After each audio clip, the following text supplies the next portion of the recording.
পাইছি পাইছি, দাও দাও দাও, তুমি দরবারে না, কি সমস্যা? তুমি আমার বন্ধু মানুষ। কি তুমি আমার বন্ধু মানুষ, তোমার দীর্ঘদিন তোমার সাথে আমার সম্পর্ক। তুমি যে আমার বাড়ি গেলে, যাইয়ে আমার বউরা যে তুমি নিয়ে আসলে, কেন নিয়ে আসলে?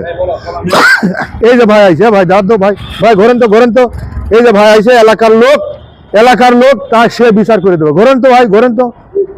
কি হয়েছে? আপনি কি সমস্যা? আমি কি করছি? ভাই আপনার বাড়ি কি এই জায়গা? হ্যাঁ, এই জায়গা। ভাই আপনি সুষ্ঠু একটা বিচার করে দেন, সে আমার দীর্ঘদিন, সে আমার বন্ধু মানুষ, সে আমার বাড়ি গেছে, যাই আমার বউটা নিয়ে চলে গেছে, আজ 1 সপ্তাহ আমি খুঁজে পাচ্ছি না। ঠিক আছে, এখন রাস্তা ভাই আমারও কথা আছে, বলেন। আমার কথা আছে। হ্যাঁ কাছে আমি টাকা পাবো, ঠিক আছে, এই জন্য হ্যাঁ না পাইয়া হ্যাঁ বউ আমি দুদিনের জন্য আমি হালত নিছি ভাই, এটা কি বলা অপরাধ? বউ কি হালত নিয়ে যায়? ঠিক আছে, রাত্রে 10টার পরে কথা হবে, 2 জন আমাদের অফিসে আসবেন। ওকে, কি বলে বেশি বাড়ি আছে বলে? হাসি হবে।